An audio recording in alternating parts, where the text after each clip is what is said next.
예레미야 22장 1절 여호와께서 이와 같이 말씀하시되 너는 유다 왕의 집에 내려가서 거기에서 이 말을 선언하여 이르기를 다윗의 왕이 앉은 유다 왕이여 너와 내 신하와 이 문들로 들어오는 내 백성은 여호와의 말씀을 들을지어다. 여호와께서 이와 같이 말씀하시되 너희가 정의와 공의를 행하여 탈취당한 자를 압박하는 자의 손에서 건지고 이방인과 고아와 가부를 압제하거나 학대하지 말며 이곳에서 무죄한 피를 흘리지 말라. 너희가 참으로 이 말을 준행하면 다윗의 왕위에 앉을 왕들과 신하들과 백성이 병거와 말을 타고 이 집 문으로 들어오게 되리라. 그러나 너희가 이 말을 듣지 아니하면 내가 나를 두고 맹세하노니 이 집이 황폐하리라. 여호와의 말씀이니라. 아멘. 이 말씀은 예레미야 당시 예레미야 시대상을 잘 알려주고 있습니다. 하나님께서 왕과 신하들과 백성들에게 여호와의 말씀을 들으라 그렇게 이야기합니다. 저와 여러분들에게 동일하게 하나님이 하시는 말씀에 여호와의 말씀을 들으라. 4절 보니까 이 말을 준행하면 너희가 말과 병거를 타고 이 집으로 다시 돌아오게 될 것이지만 그러나 이 말을 듣지 않고 내가 말씀을 순종하지 않으면 내가 나를 두고 맹세하노니 너희들이 살고 있는 이 집이 황폐하리라. 이것이 하나님의 경고였습니다. 하나님의 축복의 말씀도 동시에 됩니다. 순종하면 다시 회복되고 불순종하면 멸망할 수밖에 없다는 사실을 예레미야 선지자를 통해서 유다 청중들, 유다 백성들에게 이야기하고 있습니다. 예레미야는 요시야 왕 12년의 선지자로 활동하면서 요시야가 8살의 왕이 돼서 31년간을 통치했거든요. 그러니까 39살의 젊은 나이에 전쟁에서 전사했어요. 요시야 왕이 8살의 왕이 되니까 외삼촌 실기야 대제사장과 서기관 사반의 도움으로 신앙 부흥을 꾀합니다. 퇴락한 성전을 수리하다가 두루마리 성경책을 발견하고 그리고 그 성경을 읽고 난 다음에 가슴을 치면서 통회하고 자복하고 그 다음에 유월절 절기를 지킵니다. 제사장 실기야와 선지자 사관 사바시라는 사람이 도움으로 신앙 부흥을 꾀하지만 요시야가 나이를 좀 먹어가면서 또다시 국가는 혼돈에 빠지고 맙니다. 느닷없이 그가 애국과 전쟁에서 전사합니다. 사실 예레미야 선지자가 결코 거기 가지 말라고 이 전쟁은 하나님께서 허락하신 것이 아니라고 했는데 무슨 그 배짱인지 전쟁에 나가서 애굽과 싸우려고 하다가 거기서 전사해 죽습니다.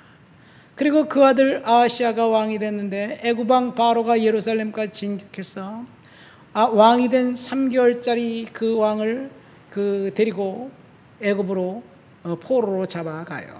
그리고 그 동생 엘리야김이 왕이 돼서 11년간 통치하는 그 어간에 이 애굽에 쇠퇴하고 바벨론이 부흥하면서 바벨론의 침략을 받게 됩니다. 그리고 바벨론이 침략하고 나서 침략해서 그 어간에 1차, 2차 그 바벨론 포로가 있습니다. 엘리야김이 죽고 그 아들 엘리야긴이 왕이 되는데 이때 이 3개월 10일 만에 또 이 왕은 그 바벨론에서 잡아가요. 그리고 그 삼촌 시드기야가 11년 동안 왕이 노릇하다가 유다가 완전히 멸망합니다. 왜 유다가 심판받고 멸망했는지 3절 말씀에 이야기해주고 있습니다. 뭐라고 이야기합니까? 여호와께서 이와 같이 말씀하시되 너희가 정의와 공의를 행하여 탈취당한 자를 압박하는 자의 손에서 건지고 이방인과 고아와 과부를 압제하거나 학대하지 말며 이곳에서 무죄한 피를 흘리지 말라.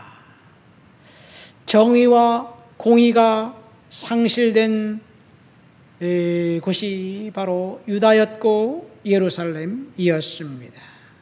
하나님께서 정의와 공의를 시행하라고 말씀하시면서 탈취당한 자를 압박하는 자의 손에서 건져라. 그러니까 가난한 자, 고아와 과부와 나그네를 압제하는 자, 학대하는 자, 탈취하는 자, 압박하는 자, 무지한 피를 흘리면서 자기의 이속을 꾀하는 자들, 그런 자들이 권력을 갖고 있었고 그런 사람들이 기득권층에 있었습니다. 어쩌면 예레미야 청중들에게 경고한 이 말씀은 오늘날 우리에게, 대한민국 21세기를 살아가는 저와 여러분들에게도 동일하게 말씀으로 경고하지 않는가 생각합니다. 정의와 공의를 시행하라. 정의는 영어로 justice이고 공의는 righteousness입니다. 정의는 사회적이고 공적인 덕목으로 사람들 사이에 약속된 도덕과 윤리를 바탕하여 인간관계 속에서를 바람직하게 만드는 것이 정의예요. 정의가 사라지면 그야말로 아비규환이 되는 거예요. 반면에 공의는 하나님과 관계를 기준으로 하여 하나님이 모든 것의 기준이 되는 것을 이야기하고 있습니다. 이 땅에서 정의가 있나요? 정의가 있다고 이야기하지만 각각 사람들이 생각하는 정의가 달라요. 권력자가 권력을 행사하기 위해서 수단과 방법을 가리지 않고 뇌물을 받아도 걸리지만 않으면 정의예요. 아니야, 설사 걸렸다 할지라도 아니라고 끝까지 모르쇠로 일관하면 그것이 정의라고 인정해 주는 것이 오늘날 우리 사회입니다. 여기 보면 무죄한 자의 피를 흘리지 말라고 이야기하고 있어요. 무죄한 자의 피를 빨아먹는 흡혈귀와 같은 이 부정직한 그 공권력, 그 공권력을 행하는 그 사람들이 지배하는 세상, 예레미야 시대의 예루살렘과 동일했습니다. 사실 구약 성경에서 하나님이 가장 크게 관심을 갖고 있는 것은 정의의 실현이었습니다. 이스라엘의 의무는 정의를 행하는 것에 있었습니다. 정의는 원어로 보면 미슈파트와 체다카라는 두 단어로 사용됩니다. 이것은 한마디로 말해서 사회 정의를 말하는 거예요. 사회 정의란 무슨 말이냐? 사회적 약자들을 돌보고 섬기는 것이 정의라는 거예요. 그래서 하나님의 말씀은 이 고아와 과부를 섬기고 도와주라는 거예요. 십계명이 출애굽기 20장에 나와 있습니다.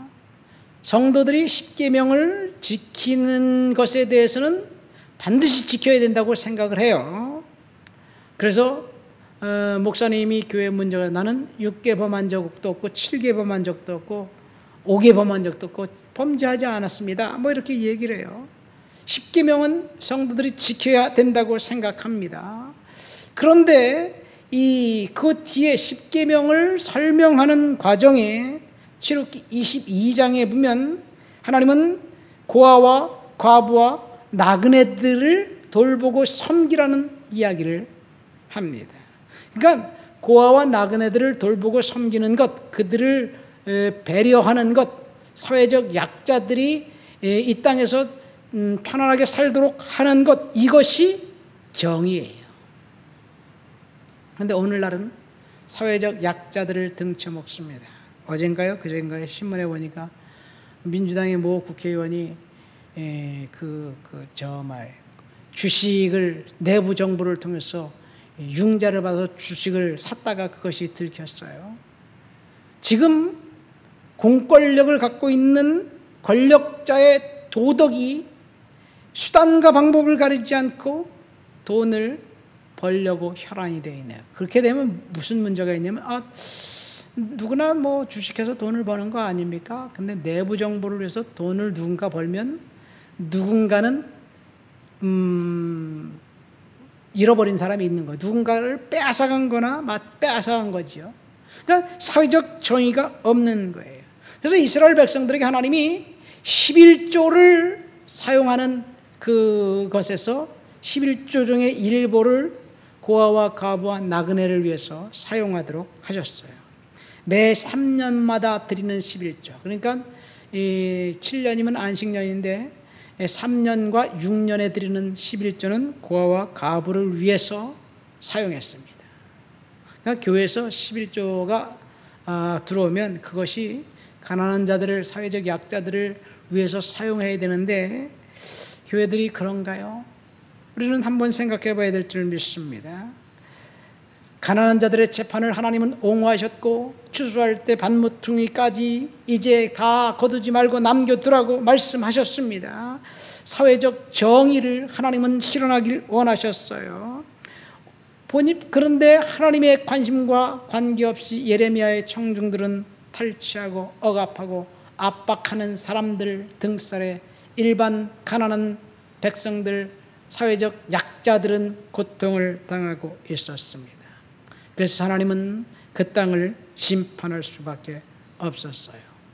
그러면 사회적 약자, 소외된 사람, 약탈당하는 사람이 누굴까요? 오늘날 이렇게 생각하기도 했어요. 탈취당한 자는 노동자고 탈취하는 자는 사업주다? 맞을까요? 한 30년, 40년 전엔 일부 맞을 수도 있겠어요. 그래서 페루의 리마의 구스타프 구티에레즈라는 신부님이 너무 그 사업주들이 폭리를 취하고 약탈하는 것 때문에 그래서 생긴 것이 해방신학이라는 거예요. 해방신학. 해방신학의 문제는 뭐냐면 사회적 약자를 압박으로부터 해방시켜 주는 것이 구원이라고 생각해요. 우리가 보면 구원은 천국 가는 건데 그런 문제가 있습니다.